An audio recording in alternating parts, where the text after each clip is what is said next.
তো কয়েকদিন হলেই একটু বেলা হলেই রোদ এতটাই চড়া হয়ে যাচ্ছে যে বাইরে এসে আর চারিদিকের দিকে তাকানোই যাচ্ছে না।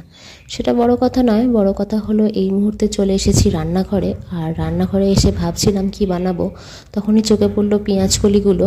আর পেঁয়াজকলিগুলো যেহেতু শেষই হচ্ছিল না, তাই আজকে সিদ্ধ চাপিয়ে দিয়েছি। ভাবলাম যে ভর্তাই বানিয়ে ফেলবো এগুলোর আজকে।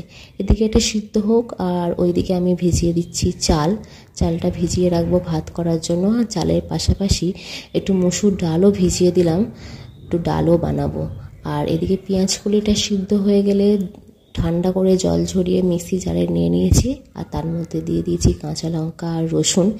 এটাকে ভালো করে পেস্ট করে নেব। আর একটা মিহি পেস্ট আমি তৈরি করে নিয়েছি এখানে। আর এর পাশাপাশি কড়াইতে দিয়ে দিয়েছি তেল, আর দিয়ে দিয়েছি শুকনো লঙ্কা, কালো জিরে। আর ফোড়নটা গরম হয়ে গেলে এর মধ্যেই আমি দিয়ে দেবো পেঁয়াজকলির ওই পেস্টটা। যেহেতু পেঁয়াজকলিরই ভর্তা বানাচ্ছি, তাই আলাদা করে এর মধ্যে আর পেঁয়াজ দিলাম না, এমনিই ভালো লাগে। আর আজ যেহেতু অনেক কাঁচাকুচি রয়েছে, তাই রান্নাটা একটুখানি হালকার ওপর দিয়েই করবো। যেহেতু শীতকাল চলেই যাচ্ছে প্রায়, আর গরমের আভাস চলে এসেছে, তাই শীতের বেশ কিছু জামা কাপড় অল্প অল্প করে কাচতে শুরু করে দিয়েছি, একটু হালকা হয়ে যাবে যে কারণে। আর এদিকে দিয়ে দিয়েছি নুন আর হলুদ গুঁড়ো, আর দিয়ে আরও ভালো করে পেস্ট ছেড়ে নিলাম।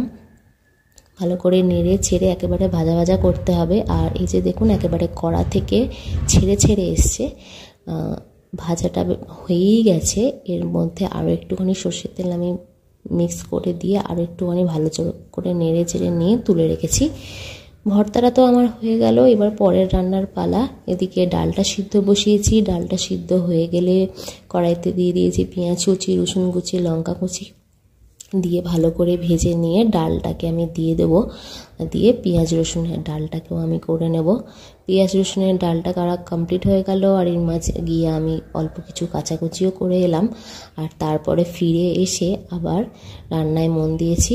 ডিমগুলোকে ভেজে নিয়েছি, ডিমগুলো ভেজে তুলে রেখে সেই তেলেতেই দিয়ে দিয়েছি পেঁয়াজ কুচি।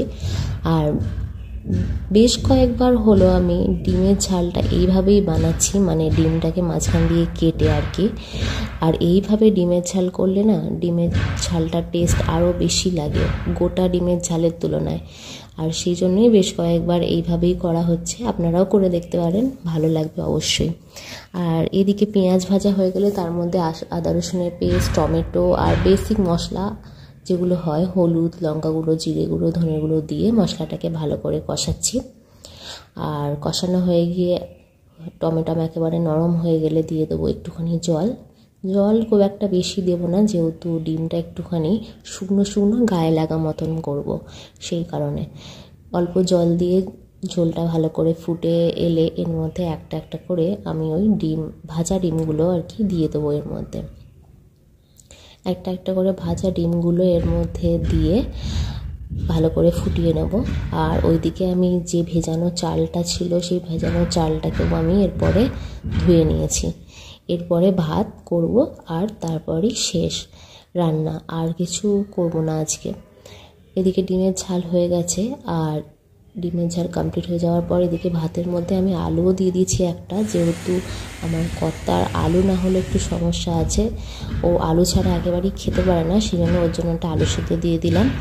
আর এদিকে রান্না তো কমপ্লিট হয়ে গেছে, কিন্তু এত বাসন জমেছে, এগুলোও মাজতে হবে।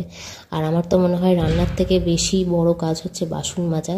যাই হোক, আমি বাসন মাজি। আর আপনারা বলুন যে ভিডিওটা দেখে যে ভিডিওটা কেমন হয়েছে, ভালো লাগলে অবশ্যই